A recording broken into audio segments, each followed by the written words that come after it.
All right, class, in this video, we want to start considering the difference between similarity and congruency. And we're going to be looking at corresponding parts and transformations. And there'll be several videos, brief videos, that look at all of these issues. This first one, similarity and transformations. Well, when we think about similarity, we're not talking about being the same size. For instance, if I were to draw a couple of squares here, let's just do squares.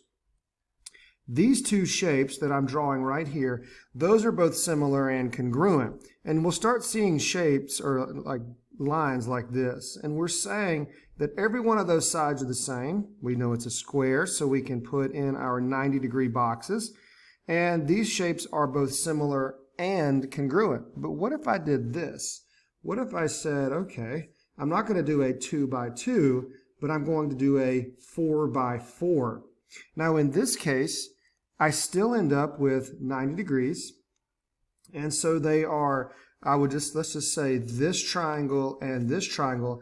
I can say that those are similar, but they're not congruent. You'll notice that I can't do this. If I'm comparing those two squares, let's just call this one A and this one B, I can't do that. That's a no-go because this distance here and this distance are not the same. But look at the angles. The angles are congruent. Those, in fact, are the same.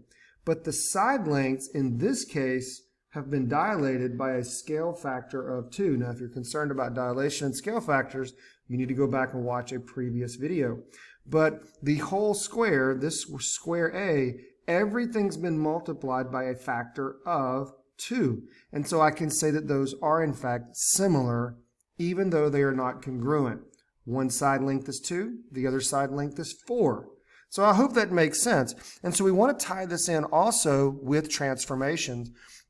And so this first question is, are the two figures similar, these two figures here?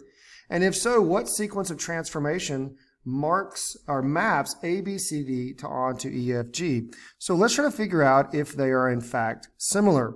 Look at this. We have a distance of 2 there and 1, 2, 3, 4, 5, 6 on the sides. And so all I'm doing here is counting up. I have 1 and 3. And so what if we were just to do a little ratio and we were to say, okay, let's compare line segment AD to line segment EH. So that's going to be 6 on top and 3 on the bottom, and that's a 2. Well, let's do something else. Let's compare this other side. Let's compare the bottom side. So this would be line segment DC to line segment HG. Well, that's going to be 2 to 1 or 2. And because these two numbers are the same, the ratios between each side of each shape, they're the same, then I know that what I have is there's a scale factor of either 2 going from EFGH to ABCD or 0.5 going the other way. And so they are in fact similar. And it's this ratio, this number, when I get that factor, I should say, that's what's helping me determine if in fact they are similar. So when I know the scale factor, if I'm going to go ABC to DC, I have to use a scale factor of 0.5. And that would be reversing these ratios. That would be, say, EH to AD. So see, I'm going the opposite direction. This would be 3 over 6 or 0.5. And that's my scale factor. So I want to multiply everything by 0.5. And so in this case, I'm running out of room here. Let's erase some of this for now. Hopefully that helped and it made some sense. Let's do this. I can say that A is going to be 1, 2, 3, 4. That's at point -4. 1, 2, 3, 4. That's going to be at positive 4. A is -4 in the X and 4 in the Y. Remember our coordinate notation? So A prime is going to be -4 times 0.5 and 4 times 0.5. So A prime then is going to be at -2 and 2. So let's go -2 and 2. That is going to be A prime. B is located at -2 and a +4. So again, B prime, if I multiply everything by 1/2, that's going to be -1 and 2. So I go to -1 and 2. And hopefully you can begin to see it work out. If I do the same process for D and C, I end up with a new shape, and it's right there. There is my dilated shape, D prime and C prime. And now, watch what happens. I can move, if I move B prime 3 places to the right. If I move A prime 3 places to the right, it's going to map on top of E. B prime 3 places to the right, it's going to map on top of F. D prime will go on top of H, and C prime will go on top of G. So that is your sequence of transformations. The first, so your first step would be dilate ABCD by 0.5, and then 2 would be translate ABCD right 3 units. Oop, I can't spell there.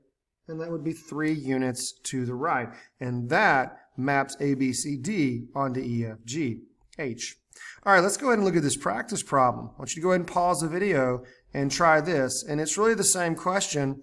Are the two similar?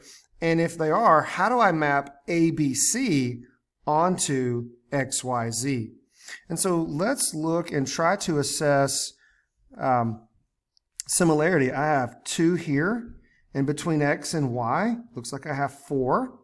All right, and so I'm looking at, I like to look at the height there. That looks like a 2, and look at the height here. Oop, that is 4. I almost wrote a negative just because we're going down. But okay, I'm seeing some similarity here. And so let's start. I can see that ABC is smaller, and so we want to do a scale factor. We want to do an enlargement. So we definitely want to do an enlargement here. So let's compare XY, line segment XY, to line segment AB. That's going to be 4 divided by 2, and that's a scale factor of 2. And you can even just look at the math. If I compare the heights, that's going to also be 4 divided by 2, and it's going to give me a scale factor of 2. So let's create our new points. All right, so we know that A is located at -3 and -1. So we're going to do -3 and -1. So that's going to go to A prime. Everything's going to be by 2. So that's going to be a -6 and a -2. And so 4, 5, 6 is going to be out here. And so that's going to be A prime. Let's look at B. B is going to be at -1 and -1. So B prime, I'm multiplying everything by a scale factor of 2. That's going to be -2 and -2. So there's my -2. And right there, it's going to be hard to see, but that's B prime. I'm going to draw this in a dashed way. C is going to be -2 and -3. So C prime, I'm going to multiply everything by 2. That's -4 and -6. So I go to -4, and I go all the way down. There's 3, 4, 5, 6. And so that should be C prime. And look, there's my new triangle. And can you see that it's the same size? It is the same size. I have 4 across. I have 4 down. Boom, that's exactly the same. So what happens next? My next step. So my first step is I have dilated ABC, triangle ABC, by a scale factor of 2. My next step is going to be a translation of triangle ABC. How many units to the right? 1, 2, 3, 4, 5, 6, 7, 8. Going to be translate that right by 8 units. And that will in fact map triangle ABC on top of triangle XYZ. Guys, I hope this helps. Make sure you send me any questions. Thanks.